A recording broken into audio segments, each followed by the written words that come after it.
Hello बच्चों, let's see question. Two objects start from the rest and their accelerations is shown the figure.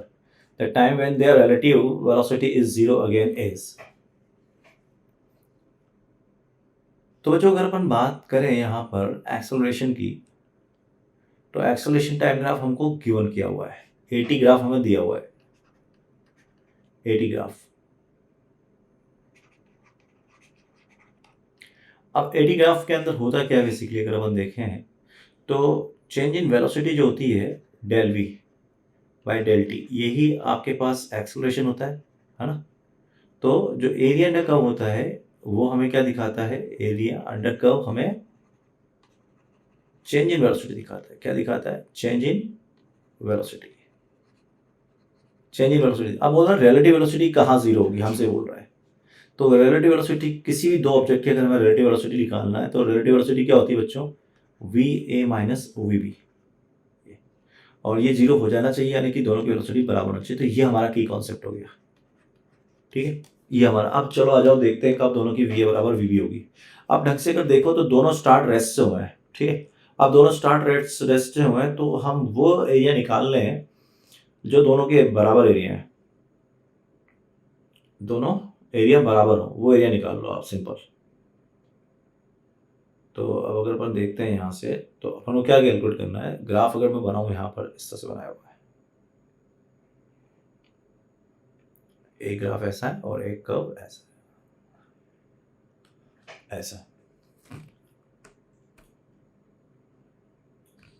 ठीक है, तो अगर अपन ये मान लें कि भाई एरिया अंडर कर्व बराबर करना है अपन को. क्या बराबर करना है? Area under curve. मान लो ये आपका टी टाइम हो गया यहाँ पर.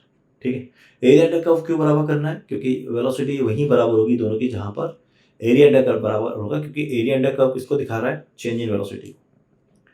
तो अपन ने मान लिया टी टाइम है. ठीक है, कितना टाइम है ये? T time. और ये जो दिया है वो आपको दिया है 10 मीटर पर सेकेंड स्क्वायर. ये आपको दे दिया 10 मीटर पर सेकेंड स्क्वायर, यहाँ का एक्सेलरेशन. ठीक है, और यहाँ का टाइम दे दिया आपको कितना? 2. तो क्या स्लोप आ जाएगा? ठीक है, तो tan थीटा आ गया आपके पास 5. tan थीटा कितना हो गया चलो 5. तो यहाँ का एक्सेलरेशन क्या हो जाएगा? अगर मैं मानता हूँ यहाँ का एक्सेलरेशन, तो ये एक्सेलरेशन हो गया आपका, क्योंकि स्लोप कांस्टेंट है आपका. तो ये मान लो a है, तो a अपॉन यहाँ से आधा कितना हो गया आपका? t. अपन ये टोटल टाइम t मान रहे हैं. तो यहाँ का एक्सेलरेशन कितना हो जाएगा? tan theta is equal to, that is your, यहाँ पे स्लोप हो गया आपका, ये आपने एक्सेलरेशन a मान लिया यहाँ पर, a बाई टी, है ना. a बाई टी ये हो गया. तो अपन ने यहाँ का a निकाल लिया t फॉर्म के अंदर, तो a कितना आ गया बच्चों? 5t.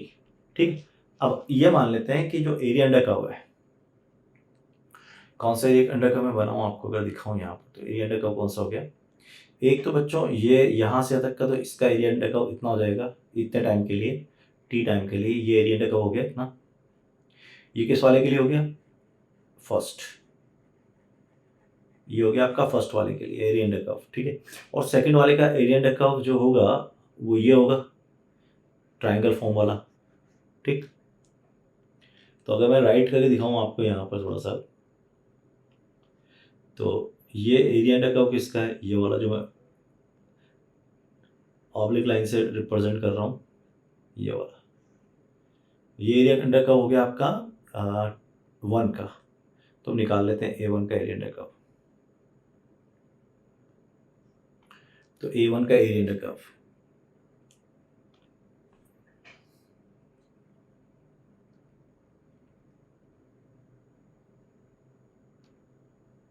तो A1 का एरिया अंडर कर्व कितना होगा? देख लो अच्छा, एरिया अंडर कर्व A1, और ये दोनों बराबर होना चाहिए. क्यों बोल रहा हूँ ऐसे बराबर होना चाहिए? क्योंकि एरिया अंडर कर्व बराबर होगा तो चेंज इन वेलोसिटी बराबर होगी, चेंज इन वेलोसिटी बराबर होगी तो फाइनल वेलोसिटी बराबर होगी, फाइनल वेलोसिटी बराबर होगी तो रिलेटिव वेलोसिटी 0 होगी. तो A1 बराबर A2. तो A1 कितना हो गया? और रेक्टेंगल का एरिया जो मैंने शेडेड लाइन दिखा रखी है आपको, ठीक है, शेडेड लाइन का एरिया कितना हो गया? ये हो गया आपका A1 tan into T, simple rectangular. A2 कितना हो गया? ट्राइंगल वाला, 1/2 A इंटू, है ना, हाइट इंटू बेस.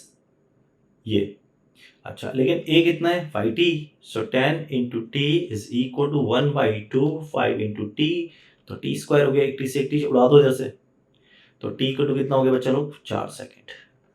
ये अपना करेक्ट ऑप्शन हो जाएगा। सो देखते हैं कहाँ है ये ऑप्शन अपने पास अवेलेबल।